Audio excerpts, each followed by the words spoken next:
안녕하세요. 매일 묵상. 오늘은 디모데전서 1장 1절부터 7절 말씀 보도록 하겠습니다. 7월 한 달 동안은 계속해서 이제 우리가 디모데전서를 볼 거거든요.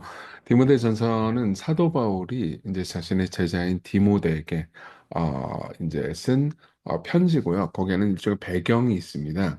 이 디모데전서 맨 마지막 부분 6장 20절부터 21절을 보면은 디모데야, 망령되고 헛된 말과 거짓된 지식의 반론을 피하므로 내게 부탁한 것을 지키라. 이것을 따르는 사람들이 있어 믿음에서 벗어났느니라. 은혜가 너희와 함께 있을지어다. 라고 말하면서 그러니까 디모데를 에베소에 남겨놓은 이유에 대해서 이야기를 해요. 그래서 맨 앞쪽 오늘 우리가 볼 1장 1절부터 7절이랑 맨 마지막 부분은 이제 같은 이야기를 하고 있거든요. 그래서 디모데에게 왜 이 편지를 썼는지 목적을 말해주고 있는 이 본문을 읽고 묵상을 좀 해보도록 하겠습니다. 우리 구주 하나님과 우리의 소망이신 그리스도 예수의 명령을 따라 그리스도 예수의 사도된 바울은 이제 항상 사도 바울이 편지를 쓸 때는 자기 자신을 소개합니다. 근데 자기가 사도가 된 것이 그 예수 그리스도의 명령, 하나님의 명령의 부르심에 따라서 그렇게 되었다라고 말하면서 지금부터 하는 이야기가 그러니까 단순히 한 바울이라는 개인의 의견이 아니고 하나님께서 바울에게 주신 말씀임을 말해주는 거죠. 믿음 안에서 참 아들 된 디모데에게 편지하노니 하나님 아버지와 그리스도 예수 우리 주께로부터 은혜와 긍휼과 평강이 내게 있을지어다. 여기 주목해야 되는 게 두 개입니다. 하나는 참 아들이라는 표현입니다. 그러니까 참되지 않은 아들들이 있다는 거죠. 그러니까 이제 교회를 기본적으로 바울은 가족으로 봅니다. 그러니까 당연히 아들이라고 얘기하는 거죠. 실제 아들이 아니에요. 제자죠. 근데 하나님의 가족이고 그리고 하나님의 가족 안에서 복음을 가르침으로써 낳은 제자인 디모데를 가리켜서 아들이라고 가르는데 문제는 뭐냐면은 이제 바울이 가르친 복음 외에 다른 이야기를 전하는 사람들이 존재했었던 거예요. 그러니까 바울이 전한 복음을 디모데가 잘 알고 있고요. 그리고 그때 당시 에베소 교회에게도 디모데가 전하는 복음이 참된 복음이다. 다른 그때 당시 에베소 교회에 횡행하던 거짓 교사들의 가르침은 참된 게 아니다라는 이야기를 해주는 거죠. 그러면서 은혜와 긍휼과 평강이 내게 있을지어다라고 말합니다. 보통 근데 바울은 은혜와 긍휼, 평강 이렇게 인사를 하는 게 아니고 은혜와 평강이 내게 있을지어다 이렇게 많이 이야기하거든요.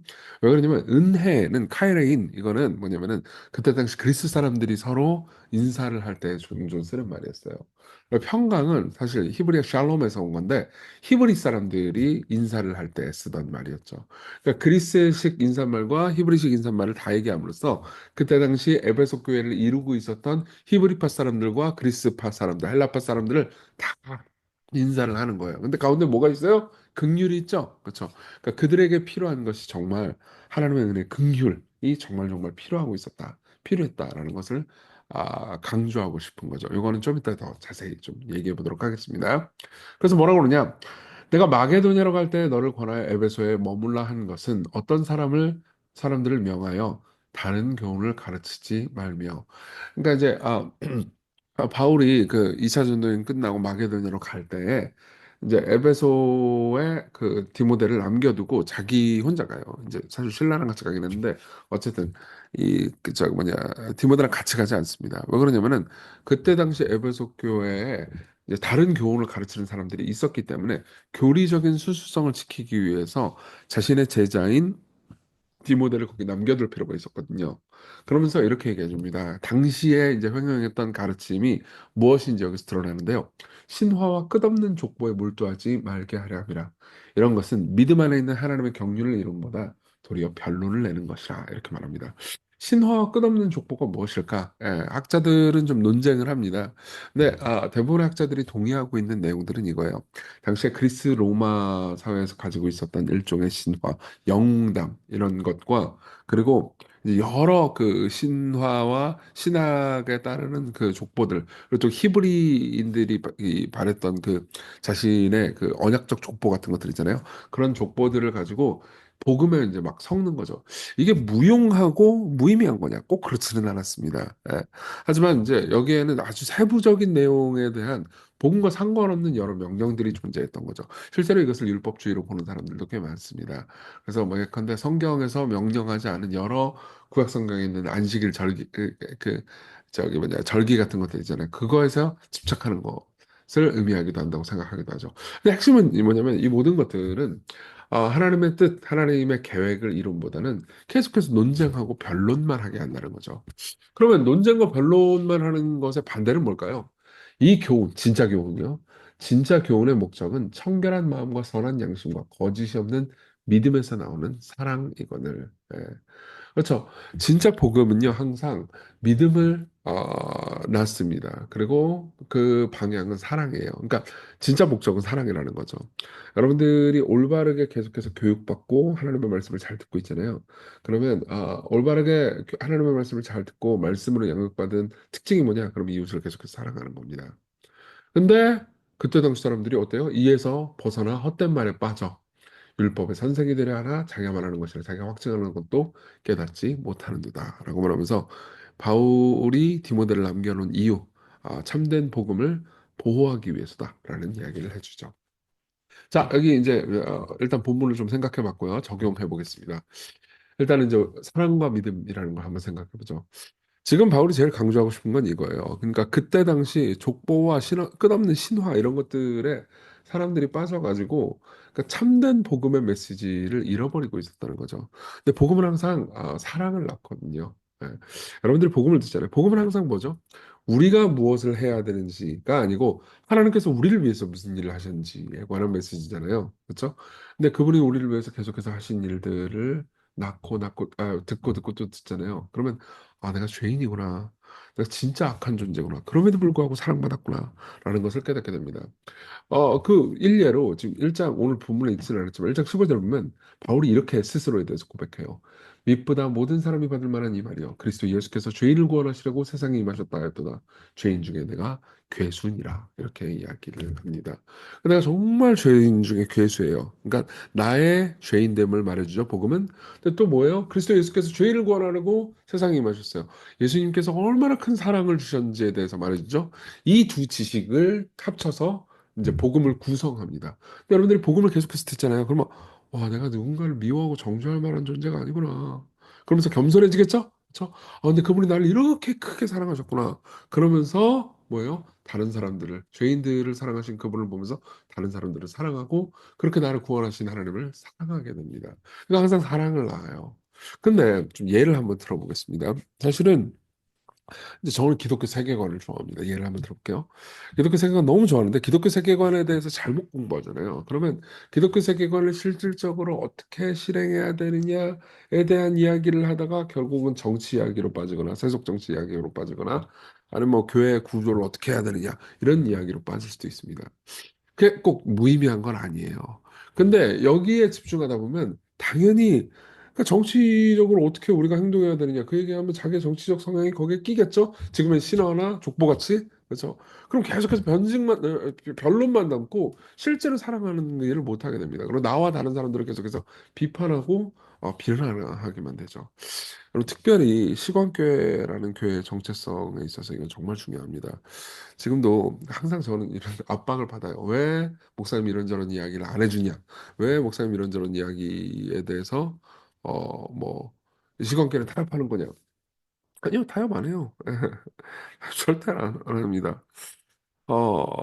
시간교회가 계속해서 해주고 싶은 이야기, 그리고 제가 믿고 싶은 이야기는 뭐냐면 우리의 영원한 소망에 관한 거예요. 예. 1절을 보면 뭐라고 말해요? 우리 구주 하나님과 우리의 소망이신 그리스도 예수. 예. 그레션 마이첸이라는 이제 아주 논쟁적인 신학자가 있었습니다. 이 그레션 메이체는 그 성경의 권위, 무호성, 그리고 뭐 동정의 탄생 이런 핵심 교리들에 대해서 정말 논쟁적인 글들을 많이 써냈어요. 근데도 불구하고 메이첸이 진짜 강조하고 싶었던 건 복음이었습니다. 들어보세요.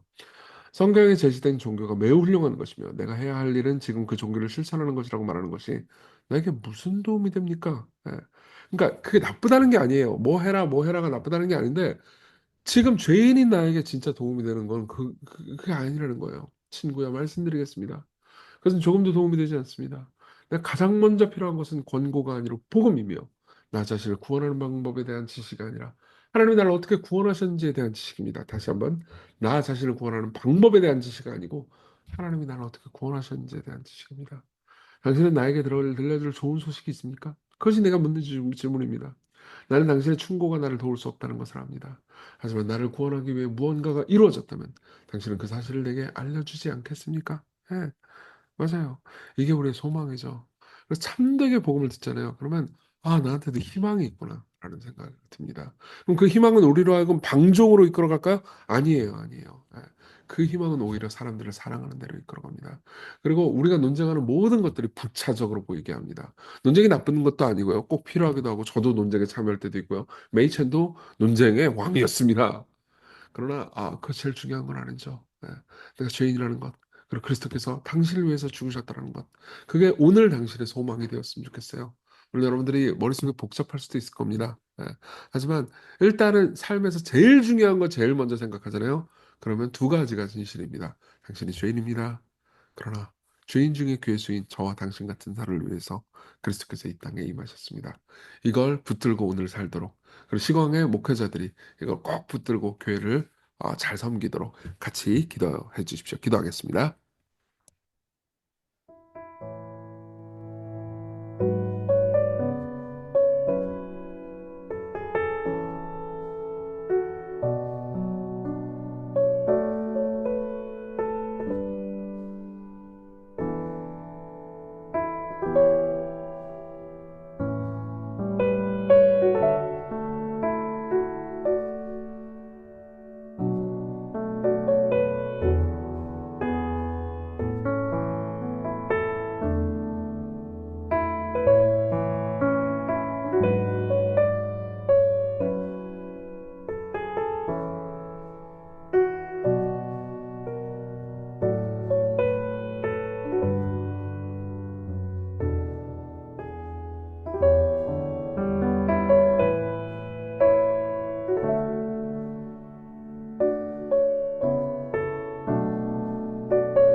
기도하겠습니다.